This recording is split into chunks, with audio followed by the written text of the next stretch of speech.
Once upon a time, in a small village, there lived a young boy known for his fiery temper. His father, deeply concerned about his son's inability to control his anger, devised a unique lesson to help him learn the importance of self-control. One day, the father handed his son a bag of nails and told him, "Every time you lose your temper, I want you to hammer a nail into the old wooden fence in our backyard." On the very first day, the boy's temper flared, and he hammered an astonishing 37 nails into the fence. The fence, once sturdy and intact, was now riddled with nails, and its once smooth surface was marred by the relentless strikes of the hammer. As the weeks passed, the boy gradually realized the consequences of his actions. He saw that the fence, like his relationships, was being irreparably damaged by his impulsive anger. Slowly but surely, he began to exercise restraint and control over his temper. With time, the number of nails hammered into the fence dwindled as the boy learned the value of self-discipline. He discovered that it was far easier to manage his anger than to continually inflict harm upon the fence and, by extension, those around him. Finally, there came a day when the boy achieved a significant milestone. He didn't lose his temper at all. Overjoyed, he rushed to his father to share this accomplishment. The wise father, pleased with his son's progress, had another lesson in mind.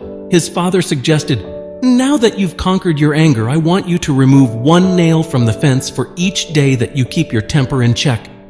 With determination, the boy embarked on this new mission.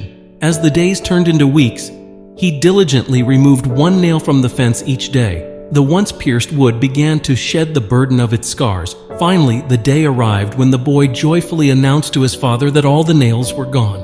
His father smiled and took his hand, leading him to the now nail-free fence. The boy beamed with pride, thinking the lesson was complete.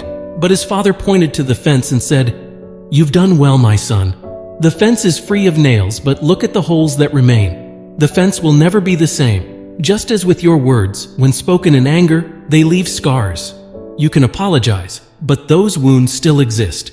With a wise and loving tone, the father imparted a final lesson. You can put a knife in a man and draw it out, but the wound remains. So it is with harsh words and actions. It doesn't matter how many times you say, "I'm sorry," the hurt lingers. Some things in life, my son, you are unable to take back.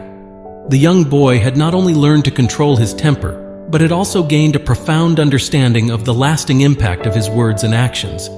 From that day forward, he practiced not only self-control, but also kindness and empathy, understanding that healing the scars left by anger required more than just words. It demanded a change in his heart and behavior. If we see this in our lives, often we get angry easily without thinking about how our words hurt others.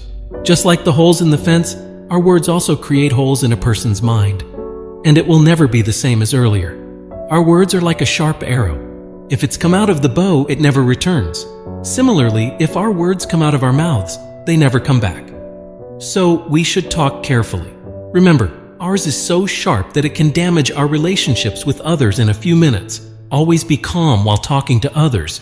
But it doesn't mean that when you need to show your anger, you have to suppress your anger. No. You will have to be ready for those and respond according to the situation. This is Krishna's motivation. If you like this video, please give it a big thumbs up and share to friends. And subscribe our channel to support our work. Thanks for watching.